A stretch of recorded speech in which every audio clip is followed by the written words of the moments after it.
मित्रों नमस्कार, राम राम। मैं आचार्य तरुण शर्मा सरल ज्योतिष के इस कार्यक्रम में आप सभी का हार्दिक स्वागत करता हूं। जय जय श्री राधे राधे राधे। बोला गया है कि जन्माष्टमी महापर्व में हम सभी को बार बार राधा नाम संकीर्तन करना चाहिए।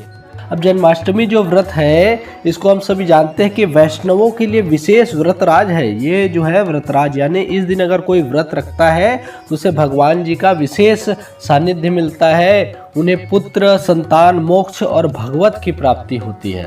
माना जाता है कि जन्माष्टमी का व्रत करने से सुख, समृद्धि और दीर्घायु का परम वरदान मिलता है। श्री कृष्ण जी के प्रति भक्ति भी बढ़ती है और जन्माष्टमी का व्रत करने से अनेक व्रतों का फल मिलता है। अब हमारे मन में सवाल आ रहे हैं कि हमें क्या इस दिन करना है, क्या प्रसाद चढ़ाना है, कितने बार आरती करना है, कैसे मनाना है, पूजा की विधियाँ क्या है और क्या विशेष मंत्रों को हम पढ़ सकते हैं। तो इन सभी बातों पे मैं इस वीडियो में चर्चा करने जा रहा हूँ। ध्यानपूर्वक सुने। सबसे पहले हम चर्चा कर रहे हैं कि क्या प्रसाद होना चाहिए। जन्माष्टमी के प्रसाद के रूप में पंचामृत जरूर अर्पित करें। दूध, दही, घी, शक्कर, मधुरस, ये 5 चीज़ों को हमें जरूर चढ़ाना चाहिए। अगर शक्कर न चढ़ाना चाहे तो गुड़ से या फिर मिश्री के आधार पर पंचामृत बनाएं, तो इससे आपको विशेष लाभ मिलेगा। तुलसी दल भी जरूर चढ़ाए। मेवा, माखन, मिश्री का भोग अवश्य लगाना चाहिए। कहीं कहीं पर पंजीरी जो धनिये से बनता है इसको चढ़ाया जाता है। इस दिन कोई भी लहसुन, प्याज आदि तामसिक चीज़ों को नहीं किया जाता है। मीठा मीठा 56 भोग भी कई जगहों पे चढ़ाया जाता है। अब बोला गया कि जन्माष्टमी कैसे मनाएं, तो इसको मनाने के लिए वही नियम है कि प्रातःकाल स्नान करना है। संकल्प लेना है कि मैं आज दिन भर या तो निराहार रहूँगी या निर्जला रखूँगी। जो शरीर है वो जितना साथ देता है उस हिसाब से आप रखिए। या फिर विशेष परिस्थितियां हैं, आपका विवाह नहीं हो रहा है, आपके घर में कलह हो रहा है, आपकी कुछ मनोकामनाएं संतान को लेकर के वो लाभ नहीं मिल पा रहा है, या फिर व्यापार में विशेष हानि हो रही है, तो आप संकल्प ले लीजिए कि हे प्रभु, जैसे उदाहरण दे रहा हूँ कि हे प्रभु, मैं आज जो भी व्रत करूँगा या करूँगी इसका पूरा प्रभाव मुझे, मेरे परिवार को मिले और मेरी मनोकामनाएं है कि मेरा व्रत जो है इसके द्वारा मेरा व्यापार विशेष रूप से आगे बढ़े, मेरे घर में धन आदि की कमी न रहे और मैं इस व्रत में कोई भी जितना जानता हूँ, जितनी जानती हूँ, यथाशक्ति यथा भक्ति पूजा को करूँगी, नाम जप को करूँगा। ऐसा करके आप अपने हिसाब से रख सकते हैं। अब इसको करने के बाद मध्य रात्रि को जो कृष्ण जी दिन भर क्या करना है, भगवान का नाम संकीर्तन करना है और सुबह, दोपहर 12 बजे और शाम के साथ ही मध्य रात्रि में 4 टाइम आरती करना है। आरती करना है, घी की बाती हो सबसे अच्छा है, उसके साथ ही कपूर से भी आरती करना चाहिए।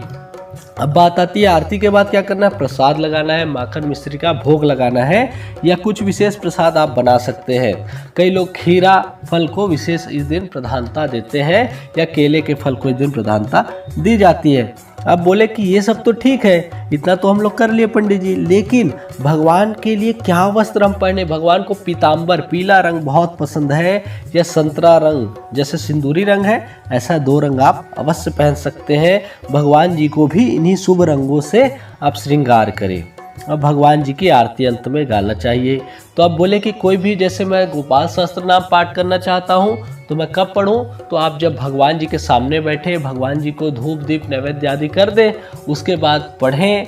और देखिए कई जगहों में क्या होता है, आरती वगैरह सब करने के बाद पाठ किया जाता है, तो आप वैसा भी कर सकते हैं। धूप दीप नैवेद्य आदि सब चढ़ाएं, जितना फूल पान है सबको क्रमशः चढ़ाते जाएं। और उसके बाद आपको मंत्र क्या बोलना है, मंत्र में आपको बोलना है ओम नमो भगवते वासुदेवाय, ओम नमो भगवते वासुदेवाय, या फिर श्री कृष्णाय नमः, श्री कृष्णाय नमः, श्री कृष्णाय नमः, ऐसा करके आपको बोलना चाहिए। अब बोले क्या इस समय हमको शयन करना चाहिए? नहीं। अगर आपका स्वास्थ्य खराब है, संतान कोई छोटा बच्चा है, तो वो भले शयन कर सकते, लेकिन इस बीच शयन नहीं करना चाहिए। भगवान का नाम लेना चाहिए, उपवास यानी उनके पास बैठे रहना चाहिए। अब बोले कि हमें क्या क्या करना चाहिए। कृष्ण जी का जैसे ही जन्म होता है 12 बजे मध्य रात्रि में शंख बजाना चाहिए, भगवान का गुणगान करना चाहिए, कुछ कुछ भजन है उनको भी गाना चाहिए। अब हमको ये सब करना क्यों है, क्योंकि हम सभी जानते हैं भगवान श्री कृष्ण जी ने गीता में कहा है, माता जी जब उनके मुख को देखती है, एक बार ऐसा प्रसंग आता है कि माता को लगता है कुछ मुंह में रखे हुए हैं, मिट्टी आदि कुछ खा लिए हैं गोपाल जी, तो माता बोलती हैं यशोदा मैया कि हे कान्हा, चलो मुख को खोलो, मैं देखती हूँ तुम्हारे मुंह में क्या है, मुख में क्या है। तो कृष्ण जी जैसे ही मुख को खोलते हैं तो वहाँ पे पूरा सृष्टि ब्रह्मांड उनके मुख में दिख जाता है।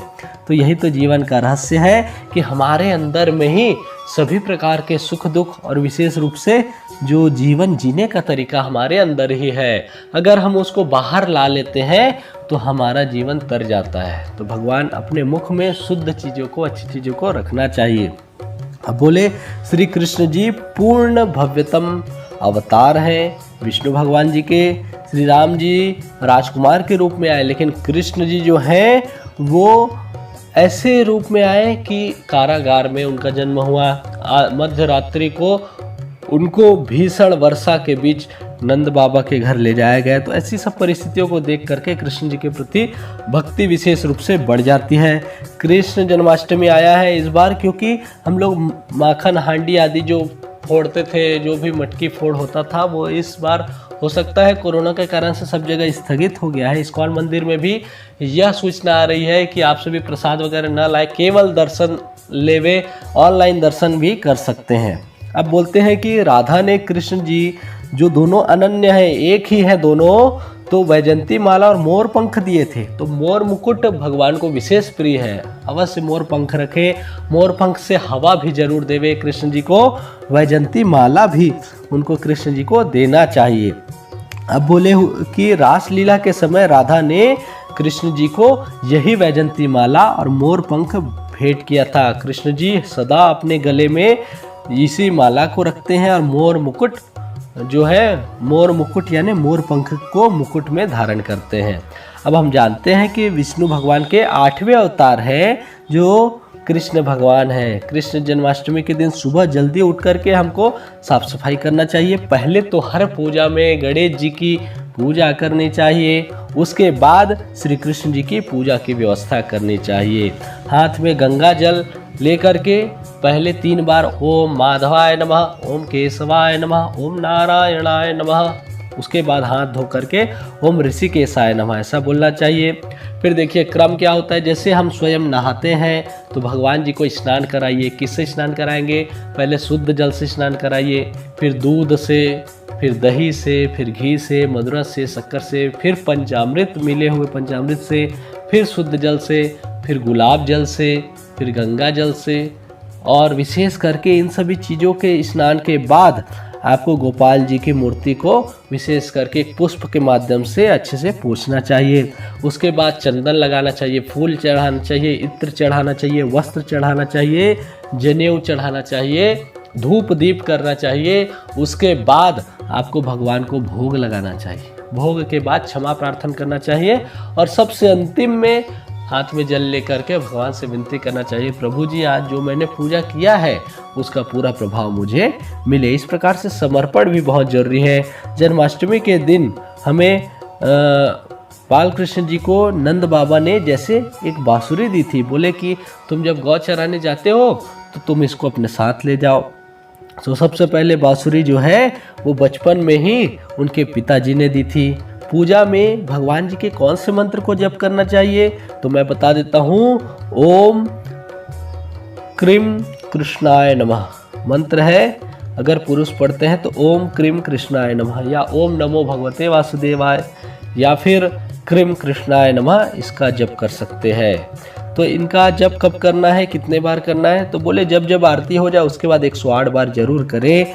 और भगवान जी को दुर्वा, कुमकुम, चावल पीला चावल, हल्दी मिला वाला, अबीर, सुगंधित फूल और शुद्ध जल अर्पित करना चाहिए। लेकिन एक बात विशेष ध्यान रखें कि भगवान के पैरों के नीचे अक्षत नहीं लगना चाहिए। हमको सामने में भले छोड़ दीजिए, लेकिन हमको पुष्प का ही नीचे आसन बनाना चाहिए या पान पत्ते का आसन बनाना चाहिए।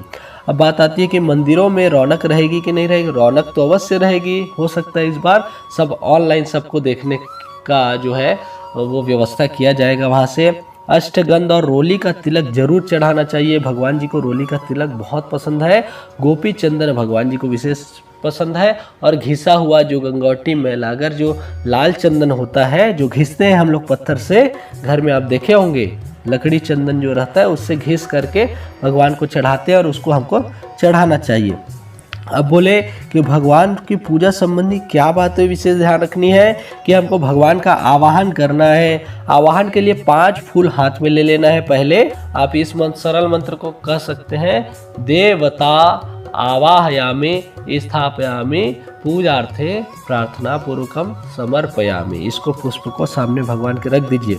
अब बोले विधि विधान से पूजा जो आपने बताया पंडित जी वो तो समझ आ गया, लेकिन विशेष बात क्या करना है, दीपक किधर रखना है। दीपक जलाना है तो आप चाहे तो अखंड दीप जला सकते हैं, तो उसमें एक बीच में फूल बाती रख करके जलाइए। अगर आपको लगता है कि विशेष करना है तो आपको पूर्व की ओर मुँह करके जलाना चाहिए।